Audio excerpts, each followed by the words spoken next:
Taurus, you've entered the house of Sigils. Welcome in. This reading today will be for Taurus, Sun, Moon, Rising, or Venus. We'll do a 4-card spread. Cards have already been shuffled. At the end, we will pull a secret language of the darkness and a secret language of the light to balance out the spread in this series. Left-hand stack will represent the yin, top and bottom. Right-hand stack will represent the yang.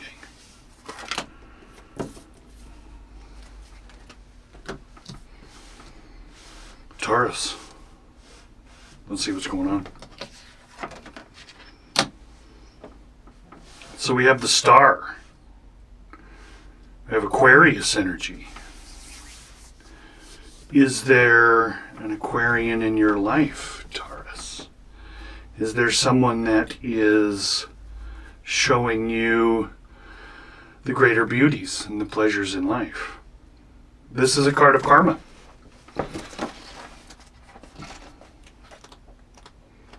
Let's take a peek. Aquarius, inspiration, crystallization, self-recognition, radiating clear vision, trust in the self, connection to universal intelligence. This card represents something that is processing out into your life. It's cosmic inspiration of a very high nature, is received and made manifest on the material plane, which fits very well with Taurus energy. Taurians are usually very dedicated, very meticulous. They're very dynamic, and they're very dependable in what they can do. You can always depend on a Taurus. I've got a good friend that's a Taurus. And so with the Aquarius energy,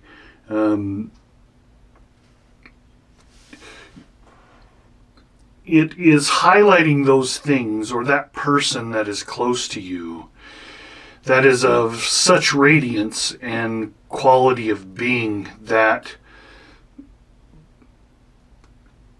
you are a magnet for other people, or this person is a magnet for you.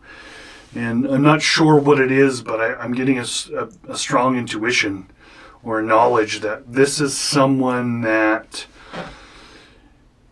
you currently are striving to attain, or striving to become like, or striving to get the attention of, which is 100% valid. The card is asking you to reach for the stars, basically. Use those antennae, those intuitive antennae that you have, but stay connected to the earth. As you can see that she's reaching completely up into the sky, but also connected to the ground with these crystalline structures, sort of creating her own universe as she moves through. And that is the message here, is that whatever it is that you're going through and struggling with, you are the creator of your reality. You are currently spiritually, physically, intellectually, mentally manifesting your reality, which is showing itself now.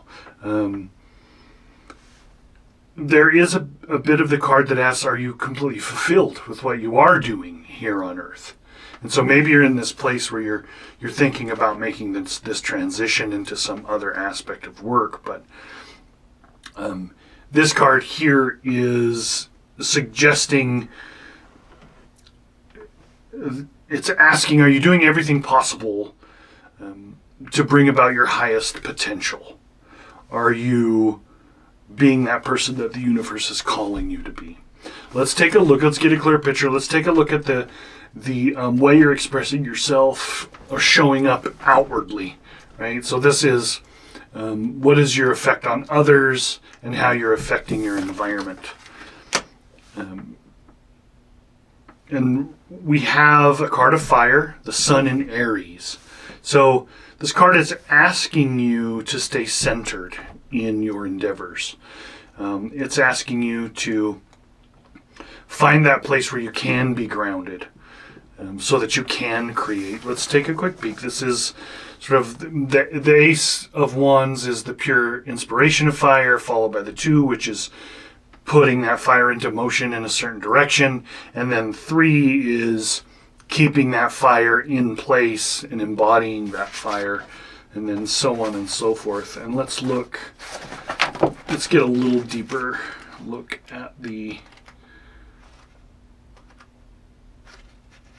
3 of Wands.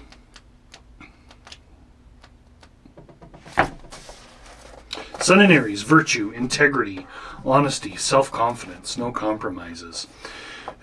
This card is asking you to reflect on that point of stillness inside your center to gain that new sense of self-confidence, to become the being and guard against that overload of unnecessary problems, right?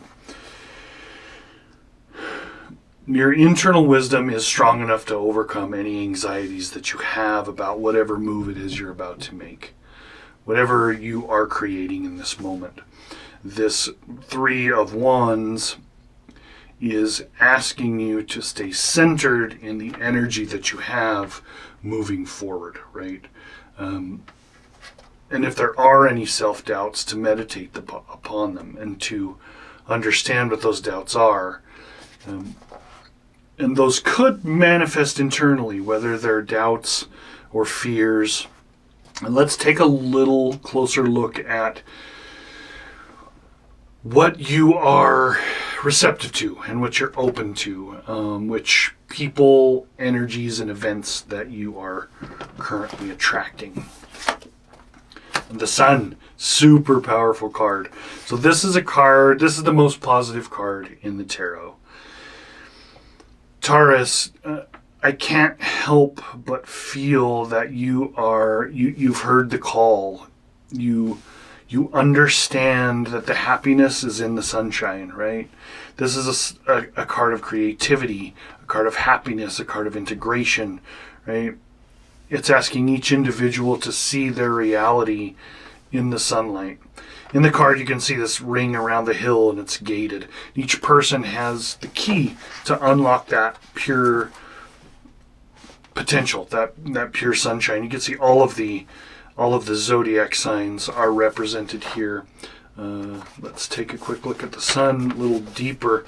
Highly creative energy, awareness, fulfilled love relationships, wisdom, spirituality, and transformation.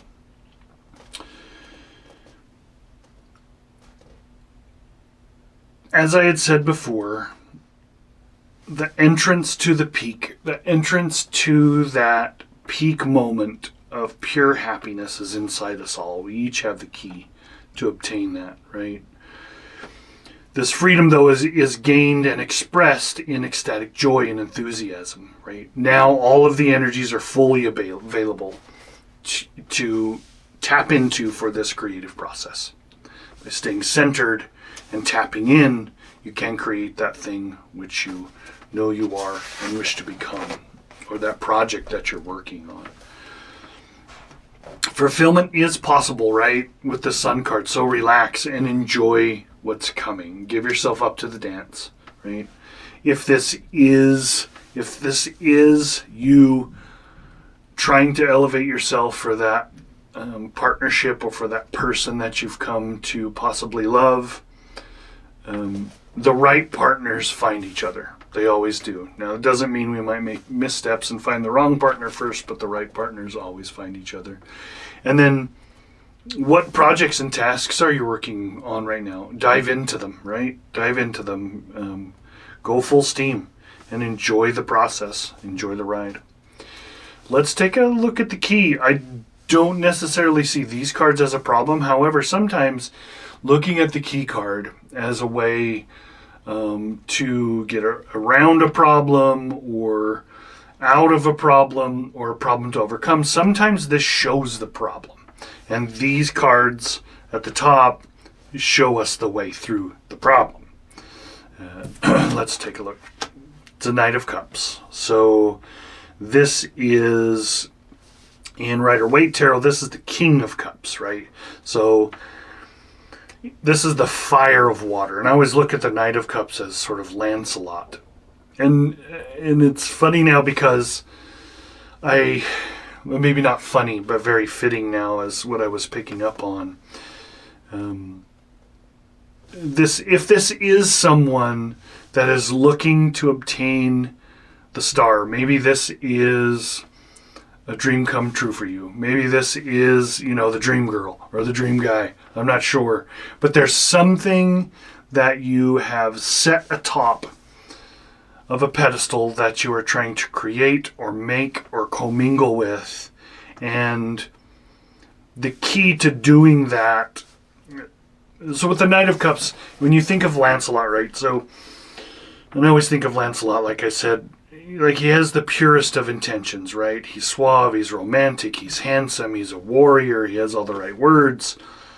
But he was trying to get Arthur's girl, right? And he did. He got Guinevere. And he was part of the Round Table. And so his quest to bring home the Holy Grail is pure under the court of Arthur. However, there's a bit of underhandedness in that endeavor. And I'm not saying that that's what's happening with you. However, this might be for. However, I am saying that there is that bit of an aspect, that bit of Lancelot aspect with him. But it's fiery part of water. Surrendering to a loved one or loved ones. The capacity for giving, reaching higher emotional planes, and spiritual relationships. So it could be that you're trying to get to this place of attainment, and this is asking you to seek out your true family, seek out your true community, find that spirituality that that gives you a seat at the round table, right? To create that star that you are, or to seek out that person that you've really that you've really come to understand and know, enjoy, and perhaps love. But you yearn for an intensive interchange with those of like mind and like outlook. And like I said before, this is not necessarily the problem or a problem, but this is what you're striving for, finding that spirituality. And Taurus, just know that it exists. It's here. You've set your goal on it. You've set your eyes on it, right? And looking inside for the key for that eternal sunshine, which you know is blazing in your heart, is a matter of staying balanced, staying meditative, and giving that fire and that fuel a vehicle to move through. Let's take a look at a Secret Language of the Darkness card. These have already been shuffled. So I'm just going to pull one out of the middle and see where it leads us. Nyctophilia. Comfort in the darkness. And so that's interesting, right? That plays into that little bit of the dark aspect of Lancelot, right? Going after Guinevere. Nyctophilia, yes. Let's read a bit about Nyctophilia. Comfort in the darkness. You have found safety in the shadows. You may have diminished yourself to avoid attention. And maybe you have felt invisible or overlooked in conversations and decision-making because no one seems to hear you. Perhaps you have retreated into the background, as observing feelings are much safer than interacting with others. Are you scared to speak up for fear of ridicule or confrontation? Moving within the darkness can help you be less fearful of the unknown. It can be a place of safety while you study your environment and build your confidence. However, if you flee into the darkness, the shadow may obscure the solutions. Imagine yourself as a planted seed. Once it chooses to grow, it moves toward the light. It is time for you to heal and grow by stepping out of the shadows and into the sunlight. When you feel pulled to visit the darkness, it is to find harmony and balance. Right here, the Three of Wands, within your heart and soul, not to hide from the world. Become the star. Turn to the light. It's time to grow. Right? So, sometimes I'm not sure where it comes from, but I'm really picking up strongly, whoever this is for, is that you've been observing someone that you believe is a star, and that you wish to possibly court them, right? But knowing that there is a bit of a darker side of Lancelot, you're going to have to stay centered and know that if you're going to move into darkness, you're just going back there to get a little balance, right? But the reading is asking you to step forward into the sunlight and grow. You have the tools you need to make it happen. Let's take a look at the secret language of the light and see if it will balance us out for this reading. We have whispers. Whispers.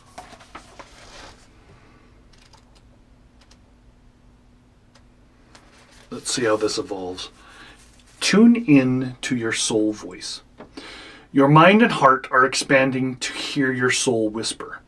You are, or will soon, find it easier to interpret and understand the vibes of your soul through how you feel. The vibes of your soul through how you feel. Open the door to soul whispers by feeling appreciative. Close the door by feeling judgmental. The messages are always there, even if you are not receiving them. Practice feeling soul vibes to clarify your intuition and psychic senses. Just like we know a dog can hear sounds that we can't, your intuition interprets waves and impulses outside of your conscious awareness. This card is also prompting you to take notice of your dreams. When you are asleep, you cease consciousness and thought and resistance, making it easier for you to receive soul transmissions. If you embrace the messages that come through and that come through your dreams, you will invite more of the same. If you don't like a dream, see it as a sign to shift your focus or change a belief. So a dream journal could be something that's very useful for you. Whatever this is for you, Taurus, it sets a quite clear picture is to attain that thing that you want, whether this is something inside yourself, whether you're the star or the star is someone else. Stay grounded in your fire, right? Stay centered and see the inner light that is always present, right? And remember that you have the emotional depth of feeling to make this happen, right? Absolutely you do. But so listen for the messages. And if you find yourself slipping into this nyctophilia, this nocturnal hiding place, right, this darkness, remember it's only to rebalance so the cycle can continue. Taurus, that's all I have for you today. Please leave a comment down below. If you're feeling inspired to do so, I would appreciate anything you have to offer. Make sure you like, share, and subscribe down below. It's a news channel that is still growing. And remember, please keep your sigil of protection close at hand should that darkness decide to answer the call.